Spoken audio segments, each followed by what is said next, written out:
Hey, movie fans, and welcome back to another episode of the Uncharted Media Podcast. This is episode 12. Josh, how you doing tonight? I'm chilling like a villain, man. It's been a long day. Working in the food industry, Thanksgiving is a terrible time. Because nobody wants to cook. So they just go to the restaurant. I can tell you, in the e-commerce world, it's pretty much the same. This week has been... But hey, we got great movie news to talk about and a great discussion topic that I'm so hyped, and I think you're just a little bit excited for. I mean, I'm not going to lie to you. I'm going to take everything in me, not to completely geek out. So, there's that. All right, well, we'll try and power through these news topics really quick, starting us off with Aquaman. It feels like we talk about Aquaman a lot just because it's the next DC movie that's coming out. However, the final trailer before the release of Aquaman hit, and I'll be perfectly honest right now, they saved the best trailer for last. This was phenomenal. It's funny because they didn't really even need to release another trailer, genuinely, because the last one was awesome. Honestly, all the trailers have been really, really good. Oh yeah, I never thought the day would come where I would be super stoked for an Aquaman movie, of all things. Okay, was it just me, or was it in this most recent trailer, the final one, the music just amazing? Everything so far has just hit every note. In the trailer before this, that long rooftop shot, incredible. The costuming, incredible. How colorful everything is. And then the chemistry between Jason Momoa and it's not Aquaman, it's not Arthur Curry, it's Jason Momoa. It really is. It really is. He plays the same character in everything he's in, but it's always a lot of fun. The chemistry between him and Mira, is just fantastic. I'm just so on board with this movie. It just hurts. So you mentioned the costume design. The costume design that no one seems to be talking about, the one that gets me actually just as hyped as that classic Aquaman suit that we've seen in the trailer that makes me lose my mind every single time, is one that we actually get the best look at yet in this trailer, and that's Patrick Wilson as Orm/Ocean Master. That is one that in the comics can have the potential to look pretty cheesy and ridiculous. He looks awesome in this. He's got the purple, he's got the silver. He looks so legit. I am just continuously blown away that all of this looks awesome, because I think we've been saying it this whole time. It would be so easy for this movie to be stupid and cheesy looking and just not right, but it looks so good. It really does. It also looks really unique. Like, the visual style looks so fascinating, interesting, and a lot of fun. If the performances and the story can match the visuals that we're seeing on screen, the story of redemption for the DC Universe could be furthered. We started a little bit with Wonder Woman, took a little bit of a step back with Justice League, but I think Aquaman, oh man, I'm getting really excited for this. And piggybacking off that, I don't think I'm the only one, because apparently Atom Tickets put on pre-sale tickets for Aquaman. And they actually Aquaman has now set the Atom record for highest pre-sale for day one pre-sale tickets, which is awesome. And right now, according to Fandango, on their pre-sale ticket pricing and pre-ticket sales, it's actually outpacing Venom in pre-ticket sales. Well, okay.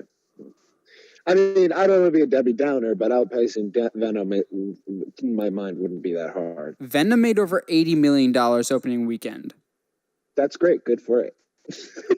Say what you will about Venom. The quality of the movie, it's performing really well at the box office. Which, hey, maybe that means they'll continue it on, and we'll get a Venom in a Spider-Man movie, and maybe some Carnage. I don't know. We'll see.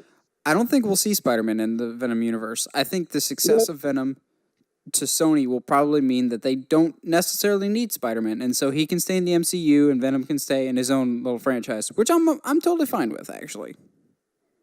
I can dream, okay? You can dream, Harold, but I can dream, Harold. Oh, yeah, man. I think Aquaman's going to surprise some people, not just in quality, but in terms of how much it actually makes. That being said, it's still in that dreaded death slot of December 21st with a whole bunch of other movies, but we'll see. Another trailer came out. This one, I don't know if it's a movie that has already come out and they're just re-editing it, but we got a trailer for Once Upon a Deadpool. The limited release, it's going to be only available for 12 days because it's going to be 12 days of Deadpool. Really clever. It's going to be the PG-13 version of Deadpool. But if some of you are turned off by that, we have something to bring you back in. It's going to have Fred Savage from The Princess Bride. So Deadpool, is essentially taking the role of the grandfather of Princess Bride and is explaining either the plot of the first Deadpool or the first two Deadpools to Fred Savage. I had really low expectation for this. I was just like, this just seems like a cash grab. I'm not going to lie. I laughed pretty hard during this trailer. Oh, yeah. I agree. There's several really good lines, and there's some stuff in the trailer that's not in the movie, which, again, makes me question it like you have. Like, so is this like its own thing? I'm confused. Yeah, I'm like, if these scenes are from Deadpool 2, this is from Deadpool 1. Is this like a combination of the two and be like, this is the Deadpool story? Or what is it? That being said, I'll probably go out and see this more just out of curiosity of what this is. Yeah. To tell you the truth, though, the part that had me dying the hardest was when Fred Savage came back to be an absolute savage on Deadpool. It was just like, we're Fox.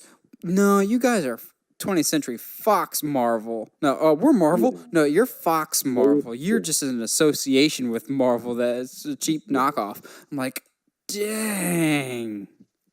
I think one of my favorite ones was when he's sitting on the bench with the old couple, and he's like, "Oh, hey, I love y'all and Up." What? Don't get too attached, and like walks away. Yeah, like these are new jokes, and I don't know what they're doing with this. Are they retelling the first Deadpool, the second one, like a combination of the two, or knowing how Deadpool rolls, it'll be something completely different. Either way, it has my curiosity enough that I'll check it out in the 12-day window, which is just another really clever thing, I think. Yeah. I think the funniest thing for me that if this happens is that they filmed this alongside Deadpool 2 and just kept all the stuff and kept it under wraps for this, Christmas movie because why? Well, he wants to do a Christmas movie. Oh, okay, cool. Whatever. Yeah. Next year is the Deadpool Christmas album, stuff like that. Oh my gosh. Yeah, I mean, why not? Really, at this point, like, why not? Yeah. Like, Deadpool's one of those things you can just do endless cash grabs with, and everyone's going to be like, well, yeah, no, because it's Deadpool. Yeah, sure, I'm done. Yeah. It's just been a week for trailers, as we also now have another trailer for the Lego Movie 2. I did like this trailer a lot more than the first one. I was kind of underwhelmed by the first one. That being said, something about this one isn't grabbing me yet, and I don't know what it is. Josh, what did you think? I'm with you on that, and I think it's part of that's because, the first Lego movie, it grabbed you because the animation looked amazing, and it was this like happy, preppy world, and like, okay, like, yeah, like this is exactly what I would think this world would look like and act and feel like. And like the over the top plot made sense that it was in. Now this feels like Lego was like, hey, we really like Mad Max, so let's figure out a way to do this. And somebody in the back of the room was like, well, I really like Wall-E. Can we do something with Wall-E? Well, we'll just combine the ideas and we'll figure it out. Well, Mad Max. I don't know. I'm not. Mad Max. I'm not too like. Yeah, it's fine.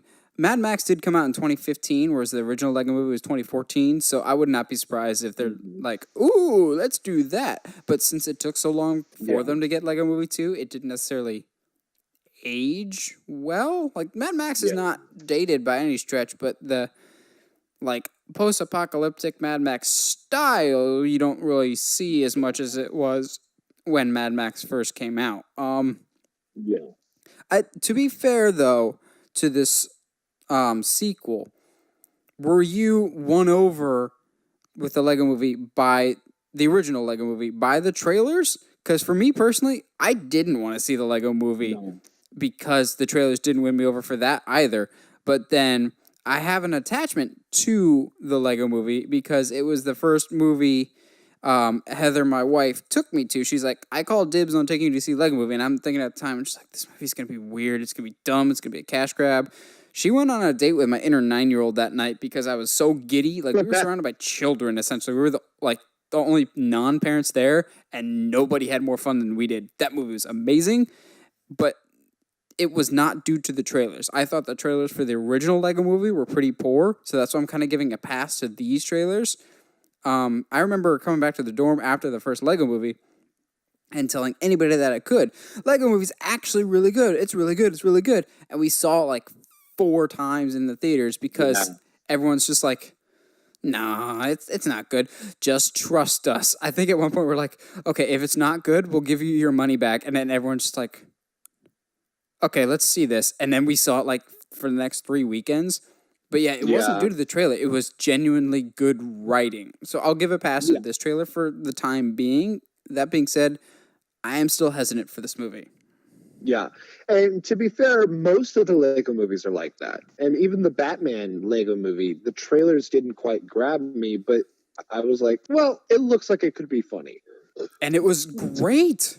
Oh, it was fantastic. And that whole your experience with the Lego movie was literally me and my she who will not be named. Oh yeah.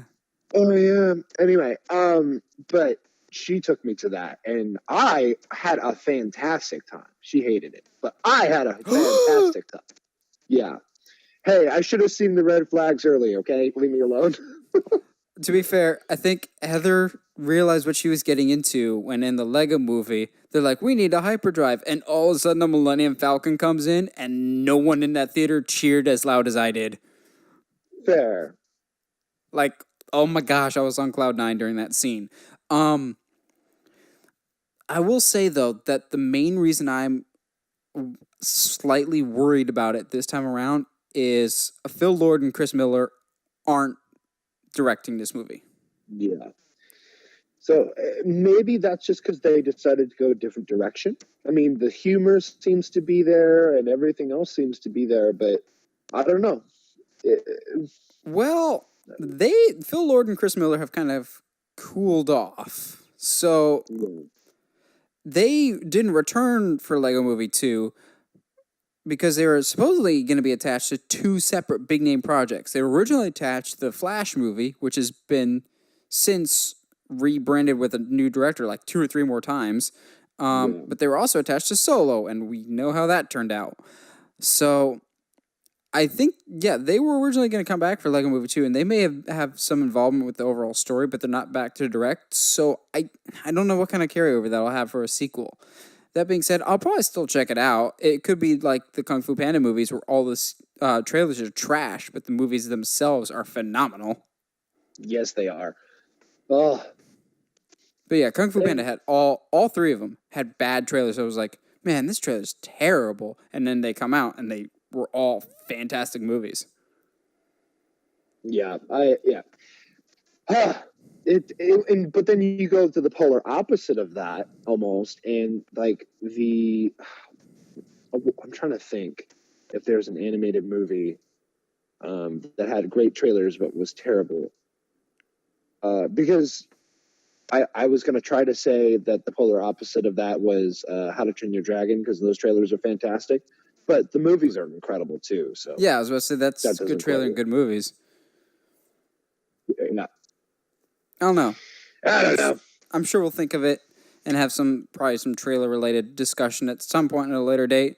There's a movie coming out though or has just come out that had terrible trailers leading up to it, and we saw it coming a mile away that it was going to be bad.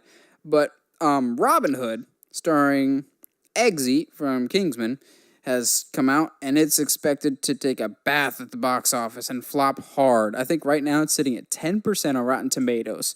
So while this may not be a breaking news story of holy crap, a Robin Hood movie bombed, shocker. Yeah, I kind of wrote it down in the notes, mini literary rant, because I actually have a lot of thoughts on Robin Hood. But Josh, are you at all surprised about this? Part of me is not.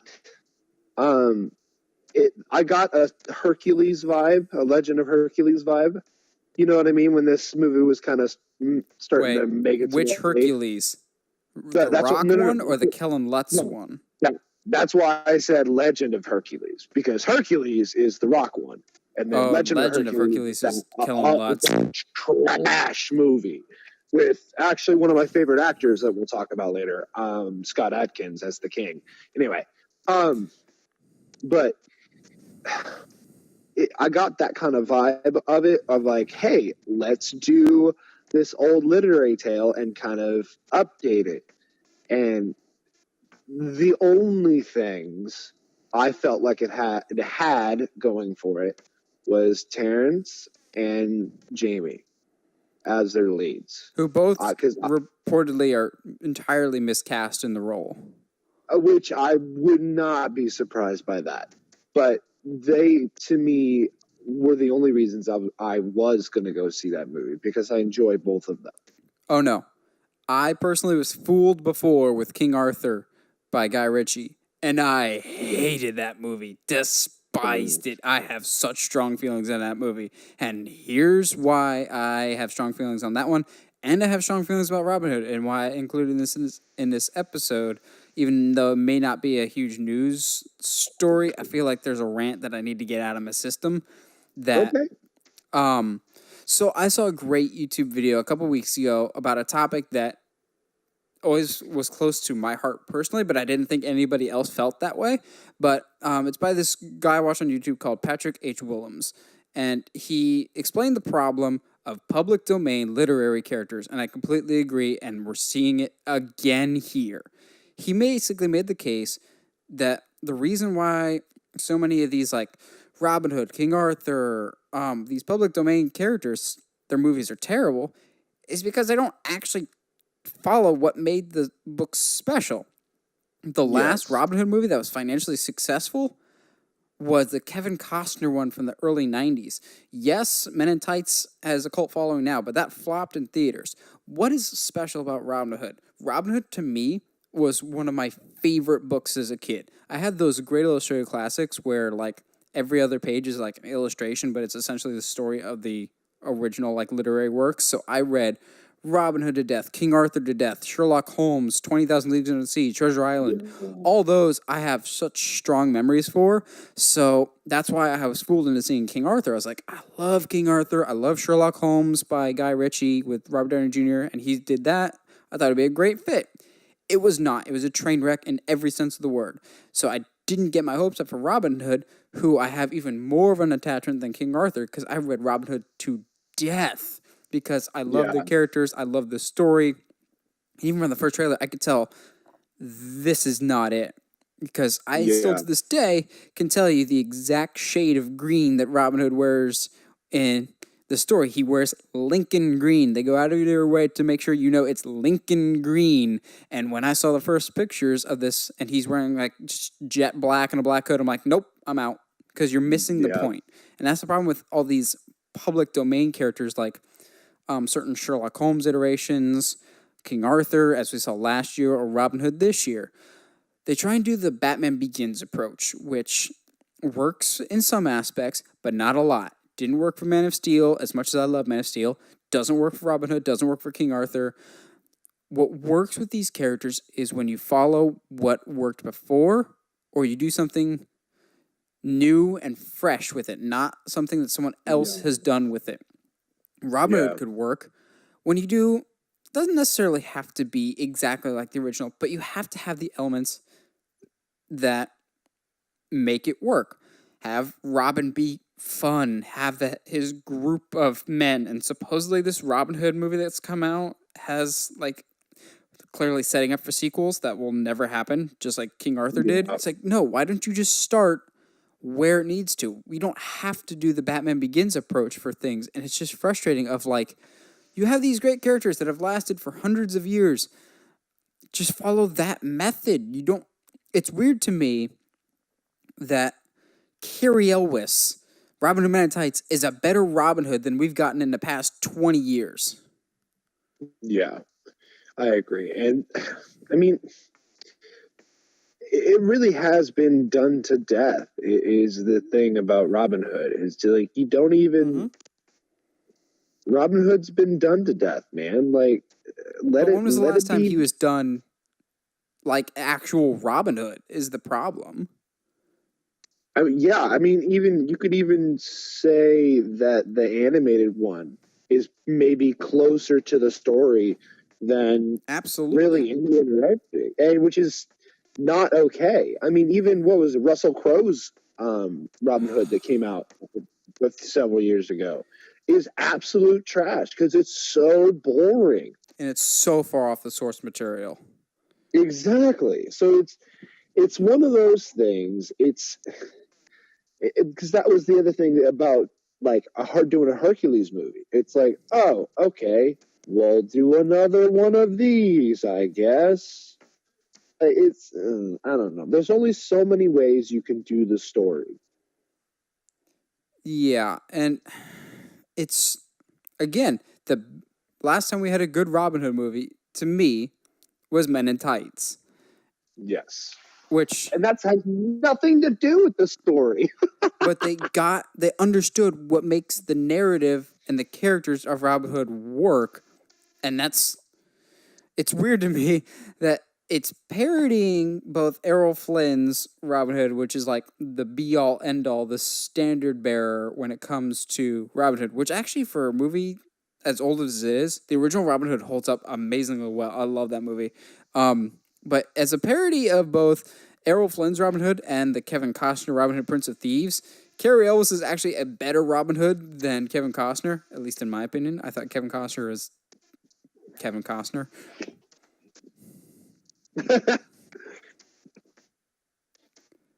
But we have the same problem with King Arthur too, but I won't go into as much of a rant on that. But it's just like you have these great literary characters, and the reason they keep showing up in movies is they're cheap. There's a reason why you see all these like great illustrated classics or 99-cent audiobook versions of all these stories, because they're so public domain that anyone can get their hands on and do stuff with. Just because something comes cheap doesn't mean you have to make it as cheaply and as frequently as you do. Yeah. Well, yep, I agree. I'm gonna take a breath, get off my soapbox for a little bit. Yep. Take another breath, get right back on my soapbox, and whine and complain about Crimes of Grindelwald. Now, you've seen it and I have not. So yes, I will not be dipping into spoilers here, but Crimes of Grindelwald, the latest Wizarding World flick, just opened in theaters recently. And this should come as a shock to no one, but it came in with the lowest opening weekend for any Harry Potter film to date, with $62 million. Having seen the movie, that was generous. Yeah, I haven't, and for some reason this one I'm nowhere near as excited as the first one. Yeah, I was not excited for the first Fantastic Beasts, and still to this day, I think it's just fine. But boy, did I miss the first one after this one. They undo a lot of stuff. Do you think getting more back to a discussion than an actual review, do you think this will cause Warner Brothers or the filmmakers for Wizarding World to reevaluate anything? I don't think so, because even if this series, I mean, they got one more movie to do, so No. whatever. They're doing 5 of these. 4? Oh my goodness. That's why I think they will reconsider some things. Yeah, no, yeah. I thought we were doing a third one and just there's ending 5 there. Oh my goodness. The savior, I think, is going to be Harry Potter and the Cursed Child.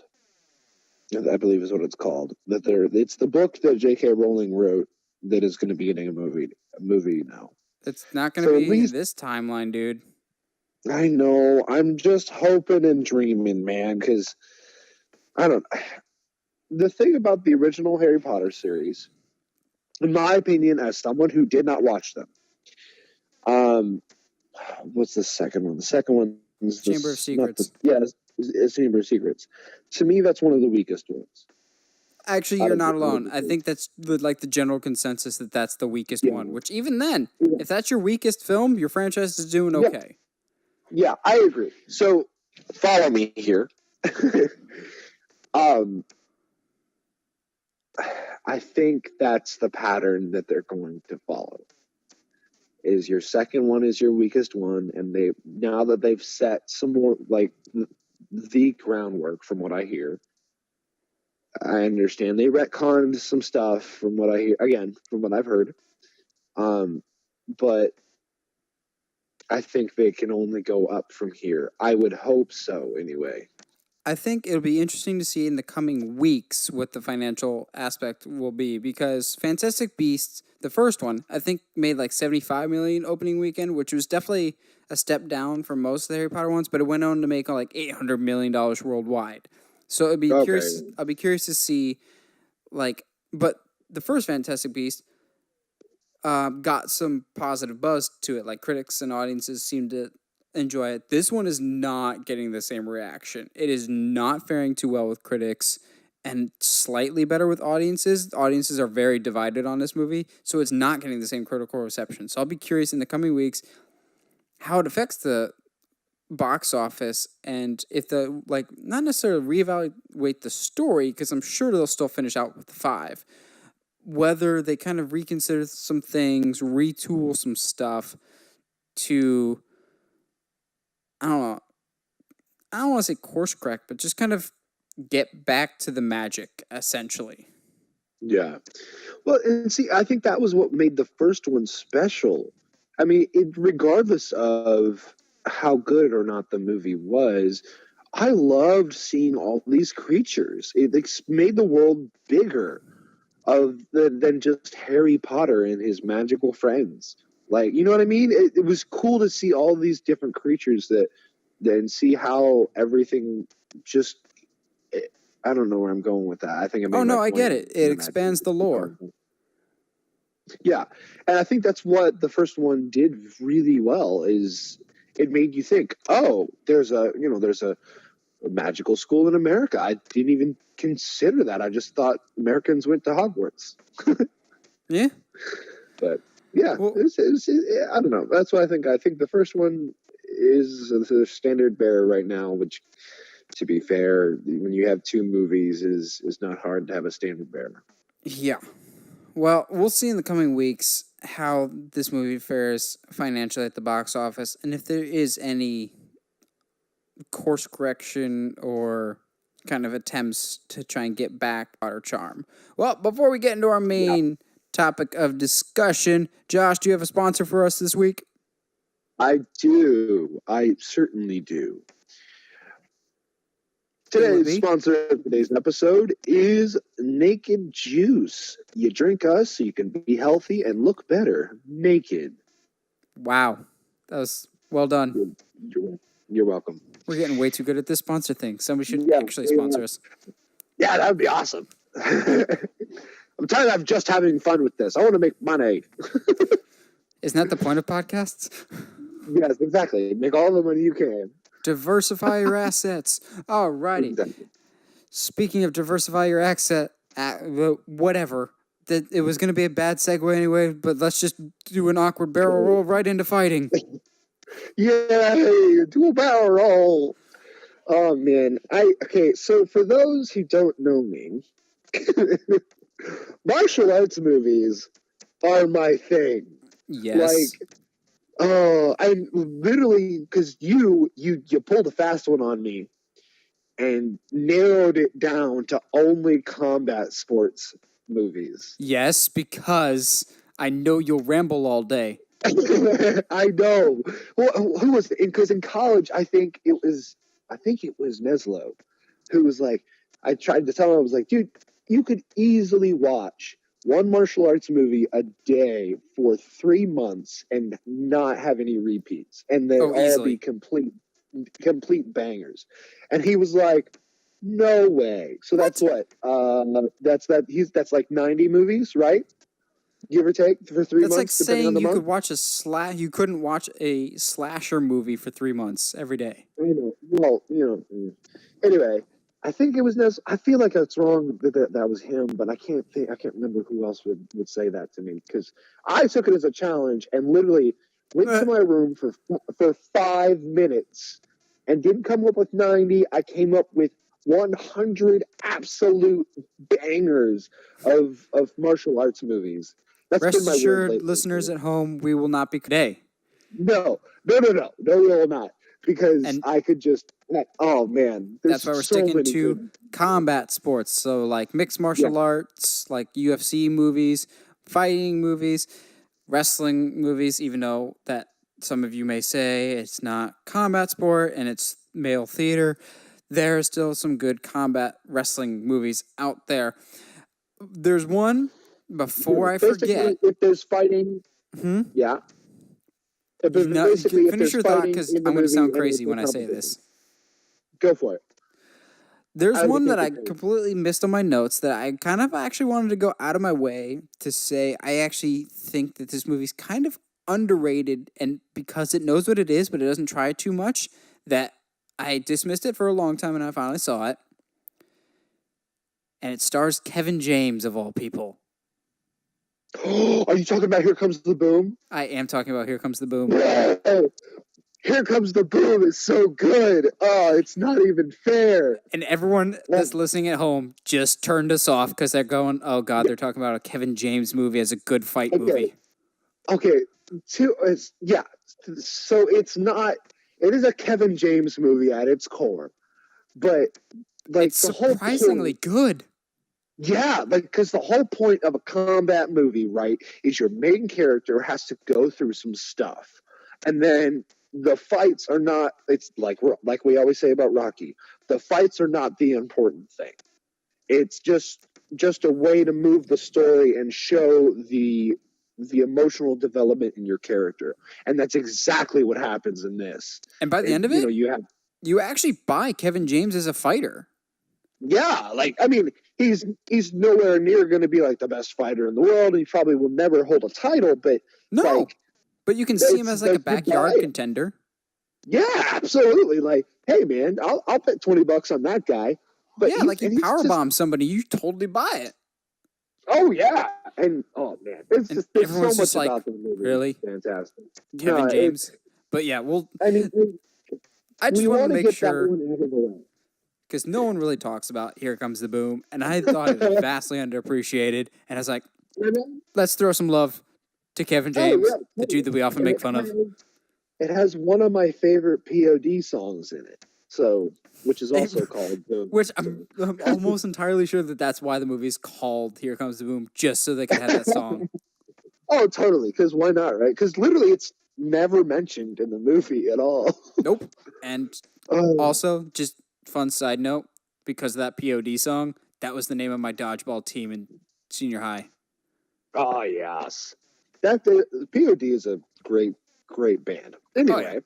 Well, let's start talking about some more credible fight movies. I'm going to start us off with the one that makes grown men weep man tears, and it's one of my top 5 favorite films of all time. Josh knows where I'm going. Yep. What is it? you're like hitting a home run right off the bat, huh? Yep.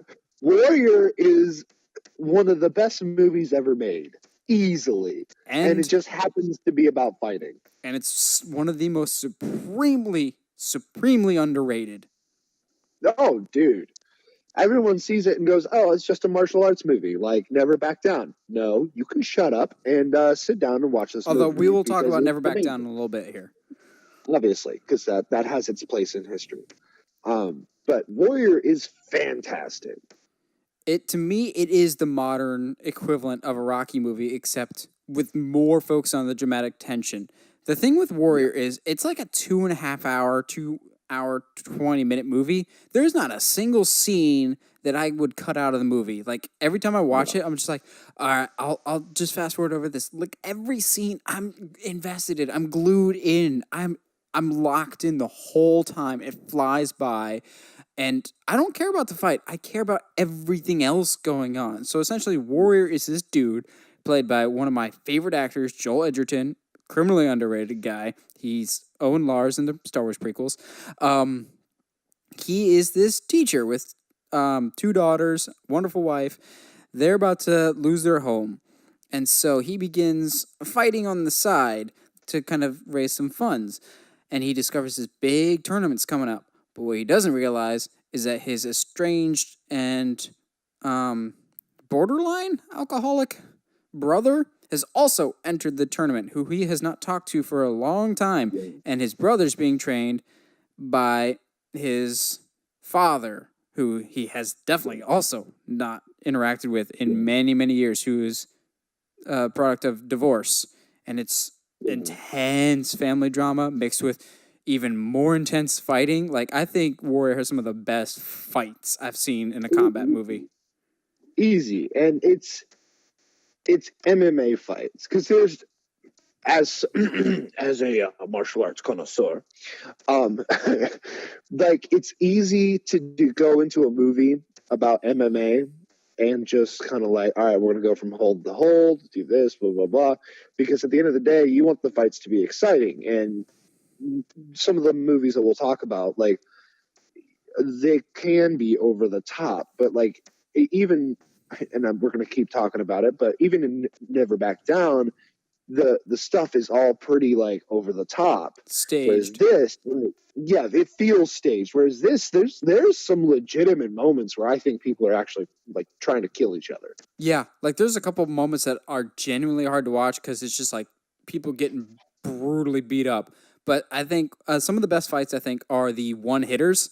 Like when Tom Hardy's character gets super pissed and literally punches a guy out in one punch and just storms out of the ring. Because in some fights, all it takes is one.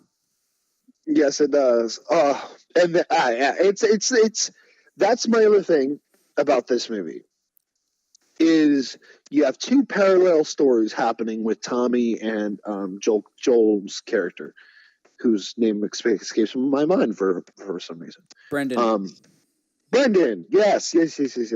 So Brendan and Tommy have these parallel stories going on, and all leads up to the tournament, right? But they make an absolute effort to show us the difference in style. Where Tom is a big old brawler and a bruiser who's to beat the crap out of you kind of guy, whereas Brendan is very much more calm, collected. I'm going to tap you out rather than take a punch. Which, because I'm such a diehard for this film and I know like all the behind the scenes stories and whatnot, this was done for 2 reasons. One, because it fits the narrative, because one of them is smaller than the other, one of them is built like a hoss.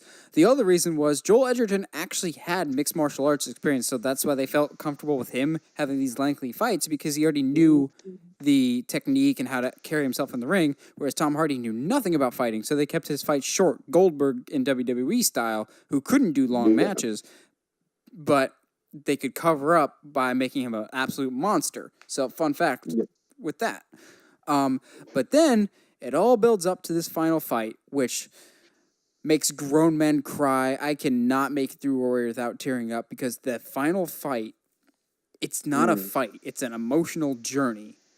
Like, the bell rings for the final round, and one character is beaten up to the point of you can't even recognize them. Like their arm is out of socket. It is disgusting, and just without spoiling it, the music is phenomenal. I still have it on my phone because the music is so good. The audio as a whole, like the sound mixing, is excellent, and just the final sequence and the "I love you" at the end is it's such a powerful film that goes beyond fighting, and it's so wonderfully done. Oh, completely. So let's go ahead and move on before we, Break down into completely tiers? just talk about Warrior for 2 hours, because we will. So yeah, we could have a whole discussion just on Warrior. We talked about it enough. Let's do Never Back Down. Complete opposite. I think Never Back Down is essentially the 2000s version of the Karate Kid. Yeah, completely. So, interesting question for you. Do you have a preference between one or two? Really? I hate 2. Really? Okay. Primarily because 2 is the one that has like 4 main characters and one of them randomly turns heel with 15 minutes left, right? Kind of, basically. No, not really. I mean, it's like 30 minutes left in the movie, but still. It's subtly built throughout the movie. Yeah, I think it's more or less they had a villain, anyway. They dump that one and replace it with this other main character. So you're just like, well, why did you become a bad guy? And they focus on 4 people instead of 1. I didn't think it flowed nearly as well. You like the second one more because it's Digimon Hansu as the trainer. No, Michael J. White is the trainer. Yes. Digimon Hansu was the first one. Again, yeah. I'm such a nerd. It's not even like Michael J. White is a fantastic actor and he's a fantastic martial artist. And literally, I think on the notes, I think 2 or 3 of the movies that I want to talk about have him in it. So yes, he's the main reason I prefer the second one. But I think I see what you're saying, but the heel turn happens to that character as a result of Michael J. White's training, as him going almost Anakin. Like think Anakin in the Jedi. Like no, like I'm gonna do my own thing, not what this guy's been training me my whole life. Anyway, but yeah. My only issue with the first one, and I've said this to you several times, is so essentially the bully in Never Back Down 1, because you have to have a bully, because it like I said, it's Karate Kid for the modern century, which we'll talk about Karate Kid here in a second. After the bully loses in the final fight, all of a sudden everything's better. Like the bully sees the kid and just kind of gives him the half nod, and it's like, what? You get knocked out once and everything is fine? I mean, to the movie's credit, that totally happens. That's why I know. That's what I'm saying. It's kind of BS that it's just like, oh yeah, you knocked me out. Good work, fellow. Yeah, I get that. I guess Karate Kid had the same thing of once Daniel won, he gave him the trophy and he was like, "You've earned it, LaRusso," or whatever else. So I guess it's you had the same thing in Karate Kid, which if we talk Karate Kid, that's a very up and down franchise. Currently, though, at an all-time high. Yeah, I mean, I think you and I agree, at least, that the most recent one was actually pretty good. I think the remake's better than the original. Oh, I agree. Mainly because in the original, Daniel is the bad guy. Which is more or less the basis for the YouTube series Cobra Kai, which is phenomenal. Exactly. But it's totally like the main character in the original. I've always had a hard time getting behind him because he is kind of a prick. Like it's like, but the remake, I agree, is way because I mean, the actor I like more in the original because I don't like Jaden Smith, but Jaden Smith's character makes more sense to me. The biggest difference, and it's gonna sound hypocritical, but the overall story arc is better for Mr. Han than it is for Mr. Miyagi. Mr. Miyagi Yeah. is iconic, but tell me it's not hard to get through that scene with his car. Yes. No. And that was always all. That has always been my point when we're talking about the most recent Karate Kid, is because the backstories for all of this bring a more of an emotional depth. I mean, it doesn't hurt that it's Jackie Chan, but I mean, the emotional depth, I think, in the remake it far exceeds the original.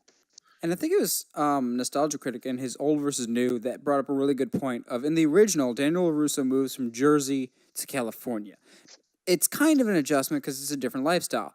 In the remake, the kid's moving from Detroit to China. That's a huge difference. So he's already an outsider and has this massive uphill to climb, making his victory that much greater. Oh yeah, completely. Because most of the kids that he's fighting have been training since they were born. Also, the kid in the remake, straight up evil. Oh yeah, completely. Like, there's no redeemable qualities about him at all. Oh no. Well, I've done like 3 in a row now here with Warrior, Never Back Down, Karate Kid. Josh, what are you going to bring to the table? What are some that you really want to talk about? So, excuse me. Don't die. I'm going to go ahead and I'll hit 2 that I don't think that you know about, maybe without me telling you about them. I've said before in this podcast of how much I love Scott Adkins. And he is the main character in the Undisputed series. If Is you that the haven't one heard that has about this, Batista in it? who? Is that the one that has Batista in it? No, that is Kickboxer. Oh, yeah.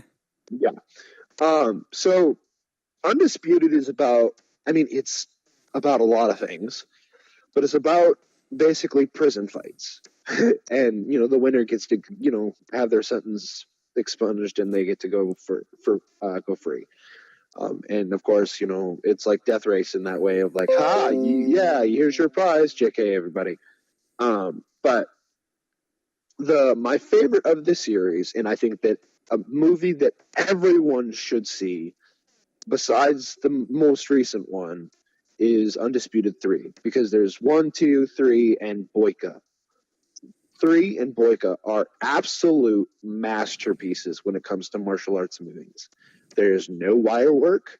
There is no campiness. All of the fights look like they're trying to kill each other. Legitimately, like, there is stuff in these movies that I have actually started to try to figure out how they would work for me to do in a professional wrestling ring, because they look beautiful but devastating. Following the character Boyka through his journey, because in the beginning of the first one, he's like severely injured. He like had his knee crushed in the movie before by Michael J. White. So it's one of those series that if you watch a lot of martial arts movies, you kind of go, oh, hey, I remember him from this movie. Oh, hey, like literally in almost every scene. So it's great. Yeah, it's a lot of fun. Scott Adkins is a British actor. He's done a lot of, like, honestly, if you see him and then start to look for him, like, he's in Born Supremacy. He's in Jackie Chan's The Medallion. He's in a lot of high level movies just as a stunt guy. But I'm a big fan of his, obviously. The other one I wanted to talk about stars my boy Michael J. White. It's called Blood and Bone. I don't know if you've heard of it, Nathan. I have not. Okay. So this is the issue when my nerd side comes out. So Blood and Bone is about a character named Bone, played by Michael J. White, who is released from prison. I don't remember if they give us what he was in there for, but they give us a scene at the beginning of the movie that shows his like prowess. So we're not just like in a fight anyway. So we're not just like assuming that he's good. Like they show us right off the bat that he's good. But he gets out of jail, goes into into like a halfway house kind of thing that has a family in it and stuff like that. And so there's that interaction.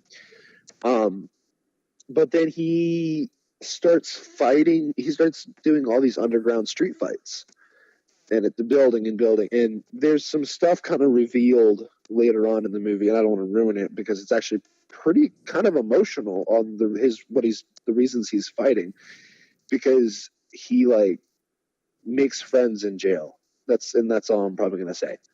But that he is, I don't know how to describe the movie without ruining some stuff, but Rufio from Hook is in it. Dante Bosco? Yeah. Zuko! Zuko! He's in it. And he's an annoying little creep, and it's hilarious because it's not like at all the kind of character I've ever seen him play. But it's a really good movie. The martial arts is fantastic on it, and of course it's street fighting, so it's a little different than maybe if the contrast would be Warrior, which is in the cage, lots of submissions, lots of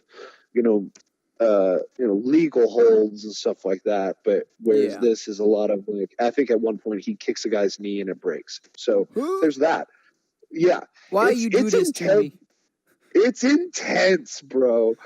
I could do anything just not knee related. Yeah. So just don't go watch Jet Li's Fist of Legend then.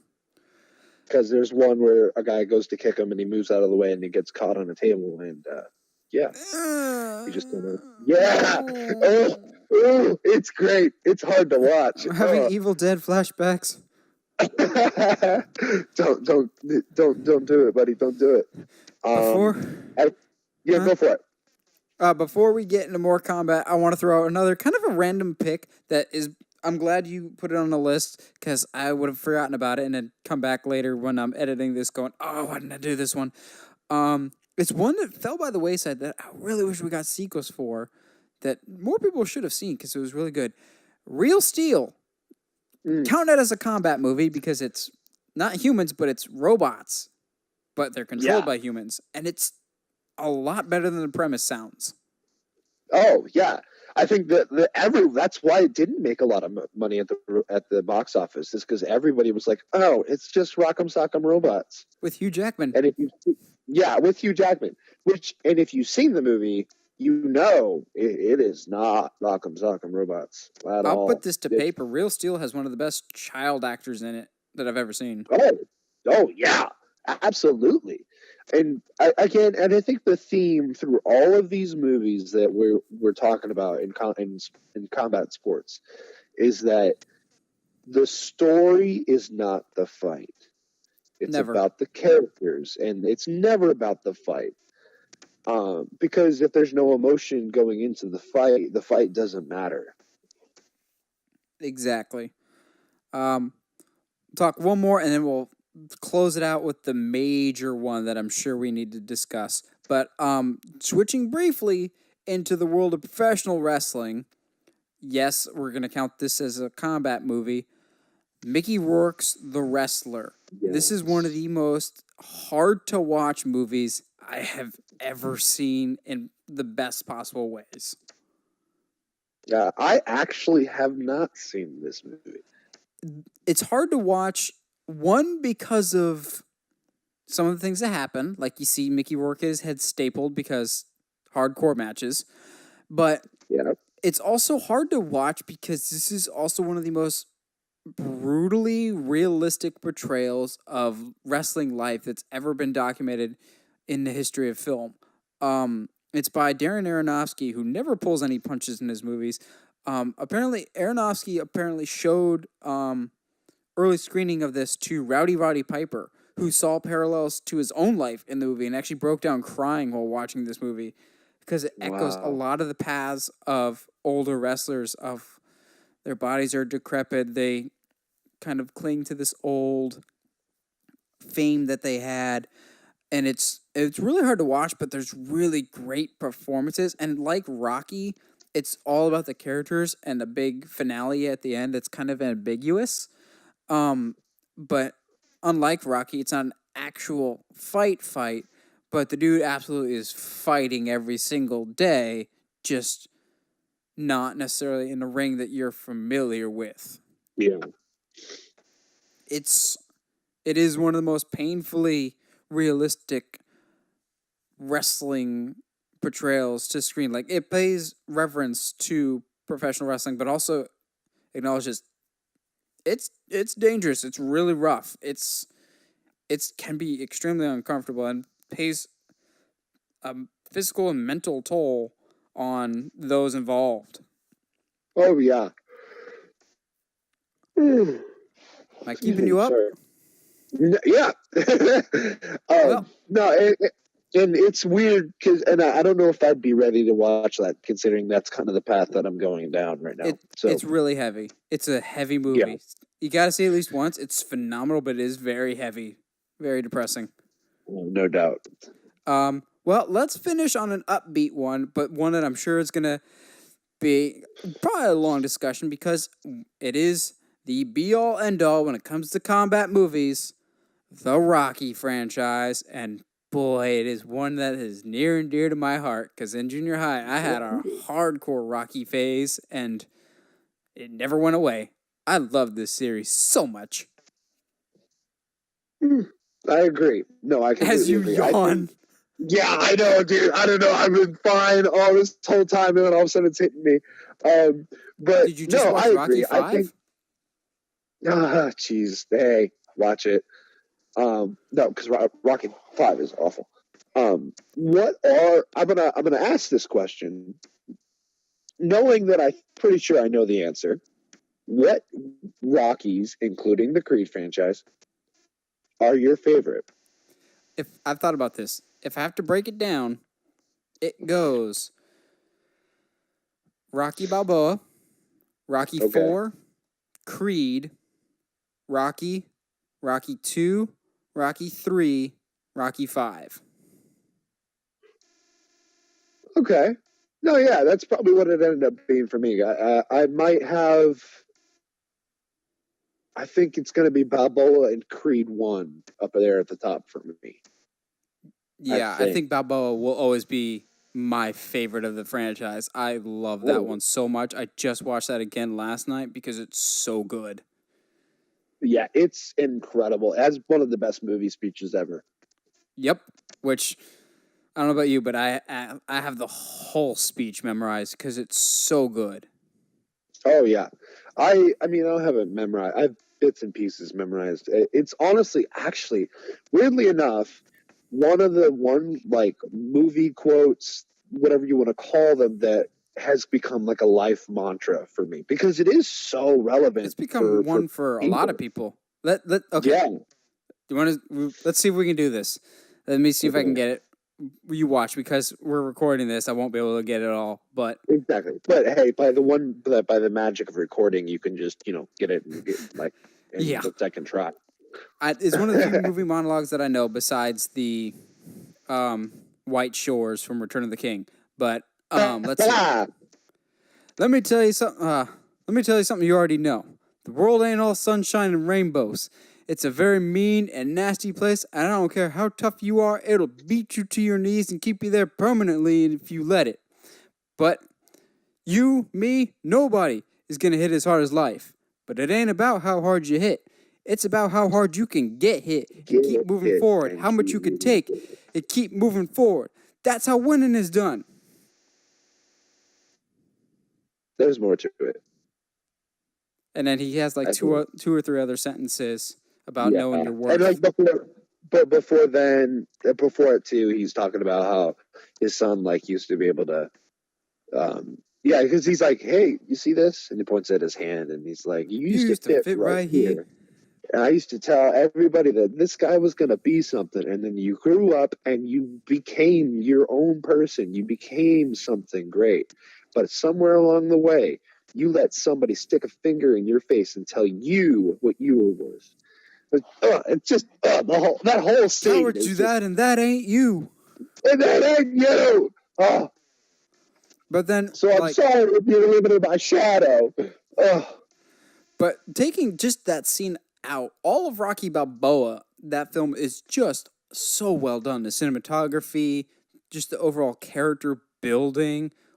The watching it back yesterday, since it's still fresh in my mind, almost the redemption arc of Paulie. Like, this is the most well-rounded Paulie character we've gotten in any of the films.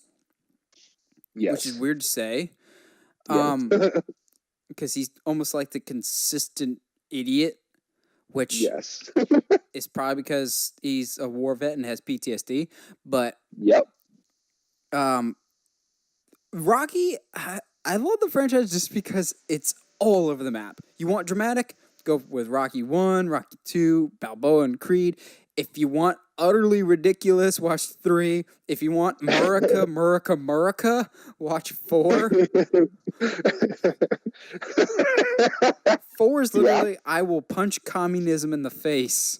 It literally is communism, punching communism in the face. While screaming from the top of a mountain with a beard. Oh, gosh. Like, they're all over the place. You have him fighting Mr. T and Hulk Hogan in the same movie, which the reason I have issues with 3 is he absolutely should have beat Clubber Lang the first time, and he beats him in the 3rd round the second time. Yeah. Also, fun fact, Hulk Hogan appeared in Rocky 3 2 years before Hulkamania. Really? Yep. Everyone always assumes he was Hulk Hogan before Rocky 3. No, he was just a wrestler, but he wasn't Hulk Hogan yet. Huh. The more you know. The more you know. Knowing's half the battle. G.I. Joe. But yeah, Rocky's kind of all over the place. And notice how we don't bring up 5 because the less we say about 5, the better. However, I will defend 5 in one regard. It has one of the most emotional moments, and that's when Rocky's visiting Mickey's old rundown gym, and he has this like vision or memory of when Mickey would talk to him. And he's like, if you ever feel like you're going down, this little angel's going to come to you. And she's going to say, get up, because Mickey loves you. And it's like, it's this really good, genuine, emotional moment and otherwise emotionless movie. But yeah, what are some of your fondest memories with the Rocky franchise? I think one of them was my brother and I saw Balboa. Because that was my first Rocky movie, was Balboa. It's what got me interested in it, yeah. Yeah, so my brother and I saw Balboa, and we're like, well, there's like other ones. We should watch them. And so we went and rented all of them. Well, sorry, we went and rented the first 3. Yeah, the first 3. I barely remember 3, but I remember watching 1 and 2 with my brother, and that's one of the memories I have of the series, is seeing how the Rocky arc before Creed ends, but then going back with my brother, who I'm very close with, and watching how it began. So it was a cool little day that we had. When I was first introduced to them, I remember Balboa came out in 2006, so I was just kind of getting curious. And my parents, of course, knew all about the Rocky series because they had seen them numerous times. So I was always just asking probably annoying questions, just like, what happened with this? What happened with this in the Rocky series? Because I hadn't seen any of them, and eventually they were just like, just watch them for yourself. And I was like, okay. So I watched them all out of order. I think I watched like 4, 1, Balboa, 2, 3. Yeah. The older I get, the more I love them. As a teenager, I'm just like, yeah, punch people, beat people up. I would like just get the DVDs out, just watch the training montage, and just watch the final fight, and that was it. Now, as an adult, those scenes are fine, but I care more about the story around it. That's why I like Balboa so much, is it's a good, strong narrative around a good, actually okay fight. Or why I liked Creed so much. That's a nice narrative-driven film, which we haven't even talked about Creed yet. Actually, Creed, I wouldn't say I avoided it. I just didn't get around to seeing it until much later after it released, and boy, I love that series. That Creed to me is an example of properly passing the torch on to the next generation. Oh, yeah. I mean, it doesn't hurt that you have Michael B. Jordan. Oh, yeah. That's never a bad thing. Nah. And I think the thing, too, though, is the modern storytelling and the use of modern camera angles. I say that in reference to the single shot boxing fight in Mexico that Creed takes towards the beginning of the movie. Which and it's is just a whole nuts. Dude, it's nuts because as someone who enjoys film, and you kind of notice, oh, whoa, this is one take. Oh, whoa, this is still going. Okay, so this whole fight is going to be in one take. All right, cool. Yeah, so it's very good, and I think it in some ways, if Balboa hadn't happened, Creed would be better than all of the originals. I don't know. To me, Balboa is the end of the Rocky franchise, and Creed is a completely different franchise to me. I don't think they're the same thing. It's like Balboa is the end of the Rocky timeline, but not the Rocky universe. Like, we needed Balboa to end the Rocky timeline on a better note than 5. Also, if we didn't get Balboa, I think there would have been too many big details that were kind of left out. Like, fair. Where's Adrian? Where's Paulie? Yeah. Okay, no, fair enough. Also, for some reason, my favorite part of Balboa is that this world-class boxer who retired now just kind of owns a restaurant. I don't know why. I've always liked that. it makes... I can totally buy that. Yeah, no, I'm saying, like, I'm not saying I don't buy it. Like, it's just for some reason one of my favorite little details. And the fact that it's called Adrian's. Yeah, exactly. It makes it's just adorable. It's just adorable. And old man Rocky is adorable. Let's be real here. Like, the older I get, the more I appreciate and love the character of Rocky himself, because he's so genuine and so caring. At least almost every other character has a moment where, like, you don't like them or they're a little bit dickish. Literally never happens with Rocky. He has a solid heart of gold always. Like, will talk to anybody, will be kind to everyone. Just like, we all need to be more like Rocky. This dude's something else. He's something special. He's the most human protagonist that I could think of off the top of my head. Of a lot of characters are like over-exaggerated so we can kind of wish fulfillment and put ourselves in their shoes. Rocky, we relate to Rocky because Rocky is us. He's the everyman. He struggles, which is why I've been saying for a while that Rocky more than likely will die in the next Creed one, because as a human character, it's part of it would make sense for the progression of his character. It makes sense because he's human, he's relatable, he's fallible. No, you shut your mouth. Don't you dare do that to me. I am not emotionally ready to say goodbye. I'm going to twist the dagger in further. What if the final shot of Creed 3 after Rocky dies is a wide shot at the top of the Philadelphia Museum of Art stairs and no one's there? And it fades to black. I hate you. Can you not? And they play Adrian's theme on piano.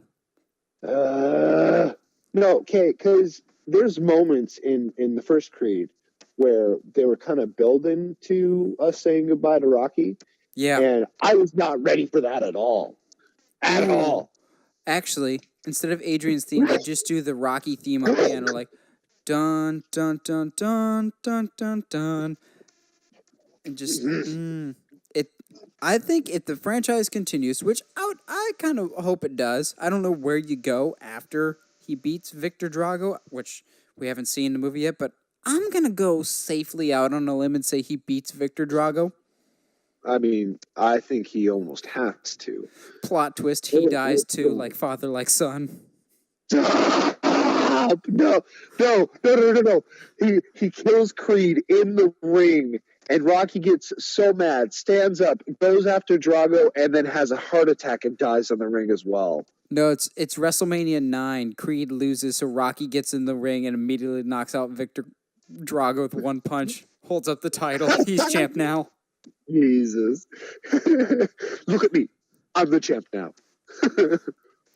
But yeah, Rocky, there's a reason he has endured for so long. He's such a good character, and the Rocky series, more or less, is the archetype that all fight movies follow. In fact, Karate Kid is done by the same guy that directed the first Rocky movie. It's that overall narrative of overcome the odds, face the bully in the final round of whatever fight you're in. Everyone's trying to duplicate it. Yep. Very few have been able to match that level of success. I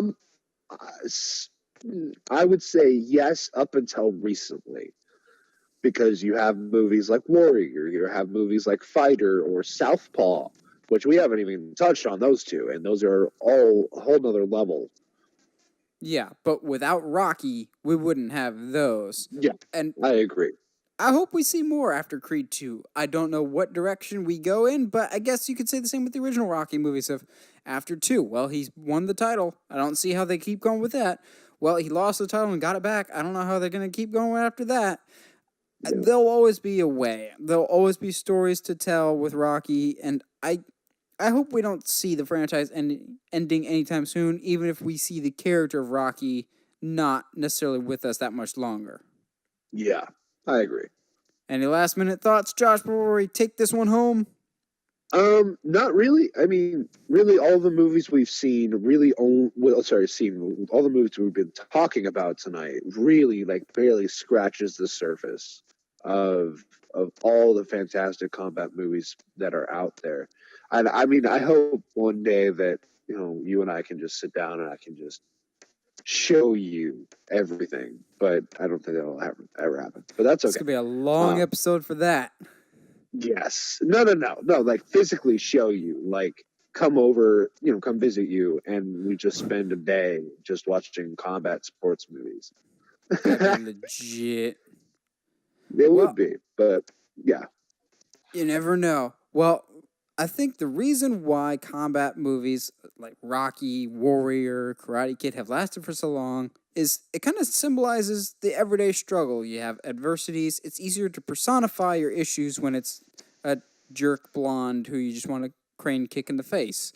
It's a hero overcoming the odds. It's a story as old as time. It's good versus evil, overcoming the odds. These stories aren't going away anytime soon, and I don't want them to. As long as you still got a man with two hands, got a fighting chance, I'll be there to watch, as long as it's a good story. Well, what do you guys think? What are some of your all-time favorite combat movies? Let us know in the comments below. And as always, if you like what you see and want to see more, subscribe to us on whatever audio listening channel your device, whatever you're listening to us on, whether that be YouTube, Google Play, iTunes, whatever else. Be sure to subscribe. And stay sharp, movie guys and gals.